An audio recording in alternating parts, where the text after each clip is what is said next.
Well, let's go over this. This has never happened like this before. And Nancy, did you see Byron York reported that, in fact, that they're just going to do it anyway and they're not going to do anything? In other words, they're just going to... Go ahead, what?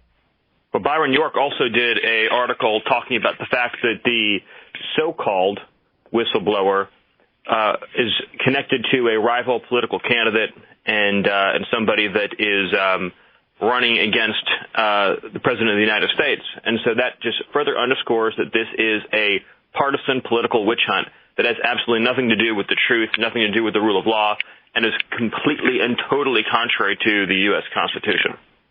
Well, and that's the point here. Now, what's fascinating to me is we have tapes.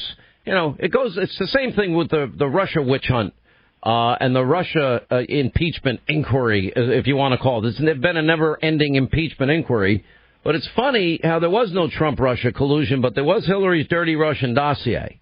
There was evidence that Hillary Clinton violated the Espionage Act. She obstructed justice with her emails and bleach bit, et cetera. They didn't care about that. They didn't seem to care either about the dirty, unverified dossier. Well, it's interesting. The Democrats keep complaining about the issue of soliciting help from a foreign country, but the only people that have solicited help from a foreign country to interfere in an election are the Democrats themselves, especially with the horrendous dossier produced by a foreign spy based upon phony allegations from a foreign country. And they've never been held to account for that. And the people that are still enmeshed within our federal government have never been held to account for that. And to this day, nobody knows what crimes Hillary Clinton covered up in the 33,000 emails that she deleted. But I can guarantee you that those emails certainly contain information of wantonly corrupt activity, which is why she was so certain that she needed to delete them. So I want to know if you agree with me. I see three fundamental reasons that the Democrats are doing this. And one Al Green touched on when he said, we better impeach him because we're not going to beat him. But they could never accept the 2016 election results. They couldn't accept 4 investigations culminating with the Mueller report did not give them what they believe they were going to get, which is Trump-Russia collusion. And I also believe that this is an effort to distract the country from the IG report on FISA abuse and then the subsequent Durham report that will, I think, expose the outsourcing of illegal spying on Americans to circumvent American laws and worse.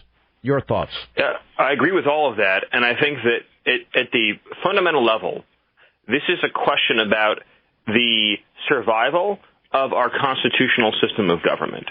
Because what you have right now are a group of unelected deep state bureaucrats inside the federal government colluding with members of Congress to try to take down a democratically elected president.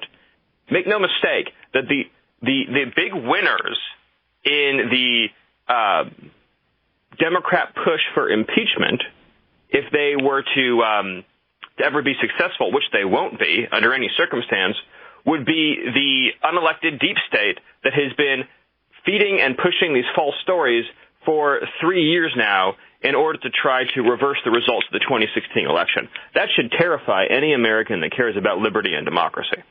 Where do you see this going? And do you like my idea? Because I think that Jay Sekulow, Pat Cipollone, all these guys that I think are really smart, if it's an illegitimate investigation, it's illegitimate. And I think Cipollone laid that case out as powerfully as I've ever seen. You don't give it legitimacy by participating in it. Now, what would that mean? Under no circumstances. Yeah, I mean, that would mean Republicans don't show up and they don't participate. Let them dig their own grave. House Republicans have to figure out how to underscore the illegitimacy and the depravity and the anti-constitutional nature of the Democrats' impeachment witch hunt and the effort to nullify the votes of tens of millions of Americans, which is unprecedented in the hatred it displays for those voters. Unprecedented. And that's what they're fueled by. What do you think of the whole Biden bragging on tape that he shook down Ukraine and gave him 6 hours to fire the prosecutor?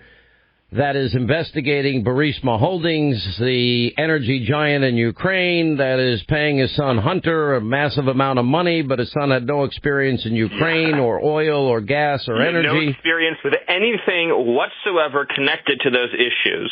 It is one of the most blatantly corrupt episodes I have ever heard about in my entire time in Washington, D.C. Biden is named the point person on Ukraine. Shortly thereafter, his son is given a job he is under no circumstances qualified for by a firm that is under corruption investigation that begins funneling money into the Biden household, and then Biden terminates through extortion the prosecutor that is looking into that company. That is the most corrupt set of circumstances you could ever possibly imagine. That's only what we know publicly. At the same time, Hunter flew with Biden on Air Force Two into China and walked out of there with potentially billions of dollars for a company that he was affiliated with. This is the corruption scandal. You have to be stunned at the audacity of Democrats attacking the President of the United States for carrying out his lawful duty to expose corruption that could impact the national security of the United States.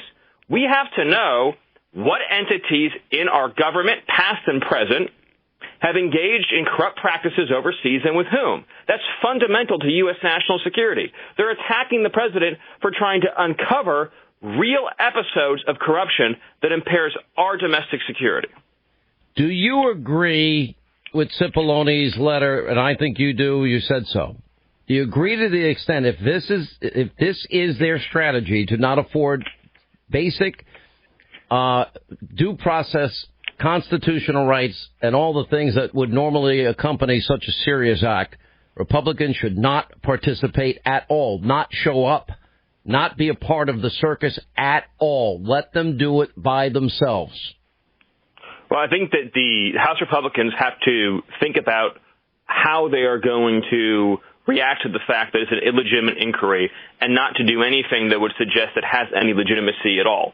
The White House's position... Only one way to do that, Stephen, and that's not show up. You ever have a fight with somebody and they give you the silent treatment? You give the Democrats the silent treatment, and it'll be a bigger S show, if you know what I'm talking about.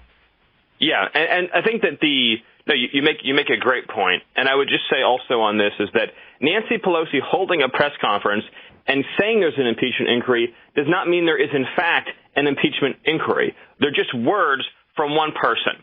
They don't have the courage to go on the record and hold a vote for several reasons. Number one, because they know it'll cost every single House member in a Trump district their seat next year. Number two is because they cannot justify the cancellation of due process.